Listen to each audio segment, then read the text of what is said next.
The last human closes the door. Engines stop. Cities fall silent. The sky has no aircraft, no satellites, no lights. From orbit, Earth looks peaceful again, blue, clouded, and waiting. What happens next when our species disappears for 1,000 years? Within hours, power grids begin to collapse. Most power plants, coal, gas, hydroelectric, rely on constant human control. Automatic systems can stabilize them for a while, but not indefinitely. Within 48 hours, the last fossil fuel generators run out of fuel. Nuclear power stations initiate automatic SCRAMS. Emergency shutdowns. Control rods drop into place, halting fission, but reactors still produce decay heat that must be cooled for weeks. Without operators, diesel backup pumps will run dry within days. In most places, the result isn't an explosion, it's slow overheating. Some spent fuel pools would eventually boil off their cooling water, releasing radiation locally. It would scar small regions, but not the planet.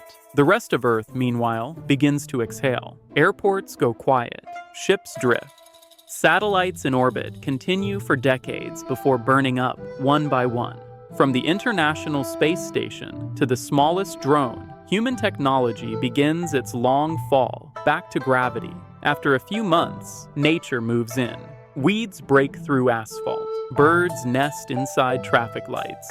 Rats, pigeons, and cockroaches boom in population, then stabilize as food waste runs out. After 1 year, the pipes in most cities freeze and burst. Basements flood. Subway tunnels fill with water. By the 10-year mark, vegetation takes over. Tree roots pry apart concrete and brick. Moisture seeps into steel frames, feeding corrosion. Bridges and towers begin to fail. Without constant repainting or protection, iron oxidizes, the slow chemistry of rust reclaiming skyscrapers. Wooden homes collapse into compost. The air grows cleaner. Carbon dioxide output from human activity falls to nearly zero. Domesticated animals fare unevenly. Livestock die quickly without human feeding. Feral dogs form wolf-like packs within decades. Cats and pigs adapt easily, becoming wild again. Predators return to landscapes long dominated by agriculture. A century after we vanish, most modern cities are gone. Concrete weakens when steel reinforcement expands from rust. Glass windows crumble with temperature cycles. Only stone and a few monumental structures remain. Forests reclaim suburbs. Grasses spread through parking lots. Large mammals expand into abandoned farmland. Bison in the Midwest, elephants in Africa, tigers through the overgrown ruins of Asia. Wolves roam European cities again. Carbon dioxide levels, once over 420 parts per million, begin to decline slowly. Photosynthesis and ocean absorption reduce atmospheric CO2 by about 1 to 2 parts per million per year early on, though oceans release some back. Within a century, it may drop toward 380 parts per million, still warmer than the pre-industrial world, but trending down. Wildfires burn unchecked, but over time, ecosystems adapt to the new rhythm. Without deforestation or agriculture, biodiversity rebounds dramatically. By 3 centuries, most traces of industrial civilization are geological artifacts. Steel and aluminum corrode. Plastics fragment, but persist as microplastics in soil and sediment.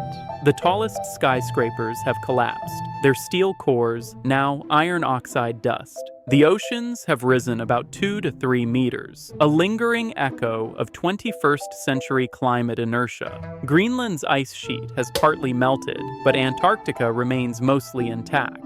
Coastal cities like Miami, Alexandria, and Bangkok lie underwater. Reefs grow on their remains. Nuclear waste, stored in engineered vaults, stays sealed. The Onkalo Repository in Finland, designed for 100,000 years, remains stable. Deep underground, the radioactivity slowly fades, while the containers, copper and bentonite clay, hold firm. Earth is no longer a human world. It's a mosaic of new wildernesses, shaped by altered climate and old scars. Half a millennium after our exit, Earth finds balance again. The carbon we released, around 1.5 trillion tons of CO2, has mostly been absorbed by the oceans and vegetation. Atmospheric levels fall closer to 300 parts per million, roughly where they were a century after the Industrial Revolution began.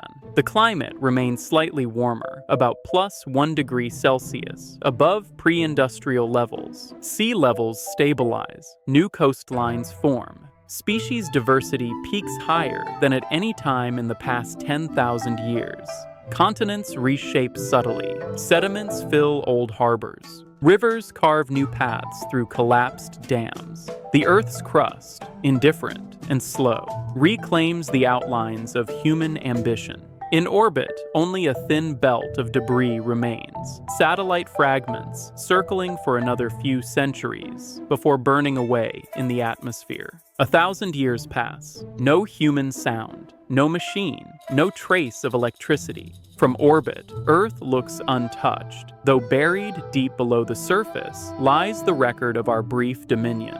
A few stone structures endure: the pyramids, Mount Rushmore, sections of the Great Wall of China. Their carvings are eroded, but still recognizable. Everything else is gone. Plastic layers fossilize into new rock strata, a thin polymer horizon marking the Anthropocene. Radioactive isotopes, cesium-137, plutonium-239, still trace our age in geological time. Even as their half-lives wind down, new forests cover 70% of the continents. Whales, elephants, and wolves thrive. Human DNA lingers only in domesticated plants and animals that survived and evolved. Corn gone feral, wheat wild again. The planet has healed, but it is not as we left it. Its chemistry, climate, and ecosystems have shifted permanently from our 300 years of dominance. Yet, from space, it still looks like home. If humanity disappeared, the planet would not die.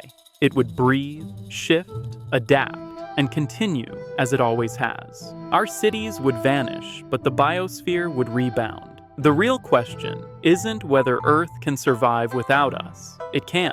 It's whether we can survive with it. Every tree, every river, every breath we protect now shapes what Earth looks like 1,000 years from today. And unlike this story, that timeline is still ours to write.